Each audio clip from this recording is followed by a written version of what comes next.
तो दोस्तों, जैसे कि आप लोग जानते ही हो कि हम लोग सेल्फ सीबीटी के बारे में डिस्कस कर रहे हैं और स्टेप बाय स्टेप, ठीक है, स्टेप बाय स्टेप हम सेल्फ सीबीटी के बारे में सीखेंगे ताकि आपको इस चीज़ का बेनिफिट मिले। ठीक है दोस्तों, तो अगर आप लोगों ने पहला एपिसोड नहीं देखा है, इसका टोटल 5 एपिसोड्स आएंगे, ठीक है, सेल्फ सीबीटी के।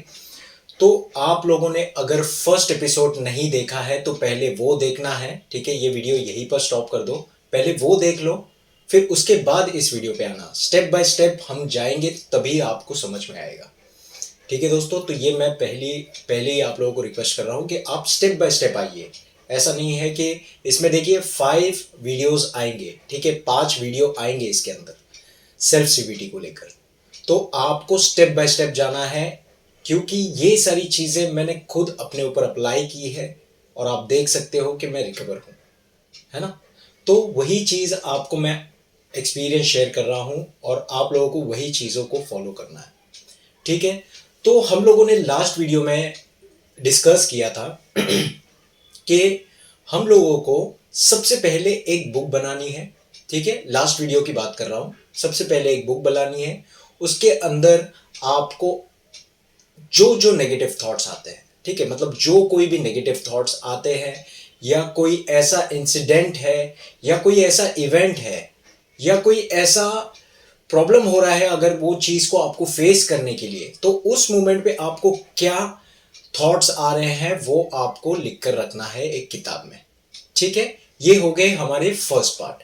अब सेकेंड पार्ट में हमें एनालाइज करना है हमारे बिहेवियर को, जो कि आज इस वीडियो में मैं आप लोगों के साथ शेयर करूंगा। कई कई बारी ऐसा होता था दोस्तों मेरे साथ कि जब जब भी किसी की भी, मतलब मैं डेथ वाली न्यूज़ सुन लेता था या किसी की बीमार वाली लाइक न्यूज़ सुन लेता था, तो मैं बहुत ज़्यादा, मेरे बिहेवियर में सडनली चेंजेस आने लगते थे। ठीक है, मतलब मेरे हाथ पैर कई कई बारी कांपने लग जाना या कॉन्फिडेंट लेवल से उस जगह पर खड़े नहीं रहना। क्योंकि पहले कैसा होता था ना दोस्तों, किसी की भी डेथ हो जाए तो मैं बहुत इजीली चला जाता था और वो मुझे कोई इफेक्ट नहीं करती थी। ठीक है, जब मैं एंजाइटी में नहीं था तब की बात कर रहा हूँ। तो मैं किसी की भी डेथ में चला जाता था फिनॉर्मल में, तो वहां पर मुझे कोई भी दिक्कत नहीं होती थी, सब कुछ नॉर्मल रहता था। ठीक है, हम लोग हाँ थोड़ा बहुत अपसेट रहते हैं, बट उसकी वजह से कभी हमें एंजाइटी अटैक या पैनिक अटैक या एंजाइटी फील होना, एंशियस फील होना, ये सारी चीज़ें नहीं होती थी। बट जब मुझे ये एंजाइटी या पैनिक अटैक, डीपर्सनलाइजेशन, जब ये सारे सिम्टम्स मेरे अंदर डेवलप हुए थे, तब मैंने नोटिस किया था दोस्तों कि मेरे बिहेवियर में बहुत ज़्यादा चेंजेस आने लगते हैं जब भी किसी की डेथ हो, ठीक है, या कोई बीमारी से मर रहा है या उसको कोई गंभीर बीमारी है, तो वो सारी चीज़ें मैं अपने ऊपर ले लेता था, जो कि मेरी सबसे बड़ी गलती रहती थी। ठीक है, तो उसमें होता क्या था कि अगर मैं वो डेथ वाले जगह पर जा रहा हूं तो मुझे हमेशा ये चीज का डर लगा रहता था कि आज मैं मर तो नहीं जाऊंगा, क्योंकि अभी तो ये आदमी भी मर चुका है, कहीं मैं तो नहीं मर जाऊंगा, है ना। तो ये एक डर बना रहता था और मेरे अंदर बिहेवियर में बहुत ज़्यादा चेंजेस आने लगते थे और उस वजह से मैं वो मोमेंट को, ठीक है, वहाँ के वो जो मोमेंट है वहाँ को छोड़कर मैं घर भाग कर आ जाता था। ठीक है, या कई कई बारी सुन भी लेता था तो मेरे अंदर बहुत ज़्यादा एंजाइटी बढ़ने लग जाती थी। कई कई बारी सांस लेने में बहुत ज़्यादा दिक्कत होती थी, ऐसा लगता था कि मतलब कुछ तो चेस्ट के ऊपर रखा हुआ है जो मुझे सांस लेने से रोक रहा है। क्योंकि हम जो नॉर्मली सांस लेते हैं, जो नॉर्मली हम लाइक एक लंबी सी एक गहरी बीच में एक सांस लेते हैं छोटी छोटी सांस के बाद, तो वो सांस मुझे आती नहीं थी। तो उसकी वजह से होता क्या था, बहुत ज़्यादा मुझे पैनिक पैनिक टाइप होता था कि यह सांस नहीं आ रही है, कहाँ भागूँ कहाँ जाऊँ, जिसे हम कहते हैं रेस्टलेसनेस। ठीक है, तो होता क्या था दोस्तों कि इस मोमेंट पे मैं बहुत ज़्यादा डर जाता था। तो ये सारी चीज़ें, जैसे कि मैंने आप लोगों को बताया, अगर आप लोगों ने आपके नेगेटिव थॉट्स लिखा है तो सेकेंड पॉइंट है आपको उस सिचुएशन में खुद को डालना होगा। क्योंकि मैंने भी वही चीज़ किया है दोस्तों।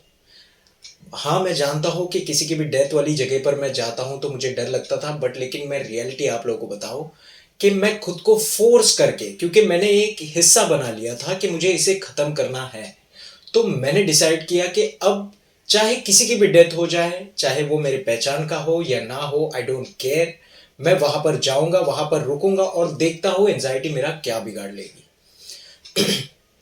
ये चीज स्टार्टिंग में मुझे बहुत ज़्यादा दिक्कत दी, ठीक है, मेरे बिहेवियर में बहुत ज़्यादा चेंजेस आए। मैं वो जगह पर जाता था बट लेकिन फिर से डर के मारे अपने घर पर भाग कर आ जाता था कि कुछ हो जाएगा, मुझे पैनिक अटैक आ रहा है, मैं अभी कभी भी मर सकता हूँ। ये चीज़ मेरे साथ होने लग जाती थी दोस्तों।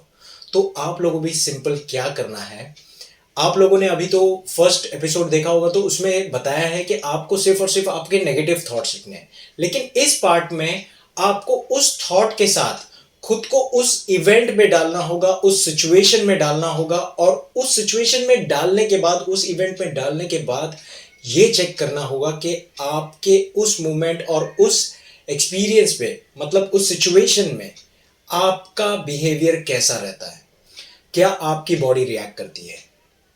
ठीक है, ये चीज आपको आपके बॉडी के बारे में जानना होगा सबसे पहले। अगर इस चीज को खत्म करना है दोस्तों, तो सबसे पहले आपको आपके बिहेवियर को समझना होगा कि उस मोमेंट पे या उस इवेंट पे या उस सिचुएशन में जब आप खुद को देख रहे हो तो आपके अंदर क्या चेंजेस आ रहे हैं, क्या थॉट्स बन रहे हैं, जिसे हम कंटिन्यू करेंगे अगले एपिसोड में। ठीक है, तो हम स्टेप बाय स्टेप जाएंगे। तो इस वीडियो में आपको सिर्फ और सिर्फ इतना समझना है कि आपको जबरदस्ती जिद्दी बनकर या जो कुछ भी कह लो दोस्तों, आप लोगों को खुद को उस सिचुएशन में डालना होगा।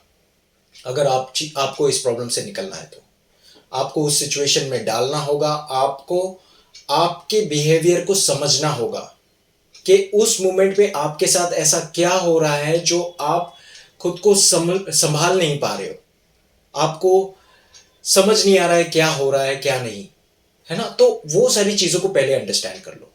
ठीक है दोस्तों, फिर हम मिलते हैं नेक्स्ट एपिसोड में, थर्ड पार्ट में। उसमें मैं आप लोगों को बताऊंगा कि इसको कंट्रोल कैसे करना है।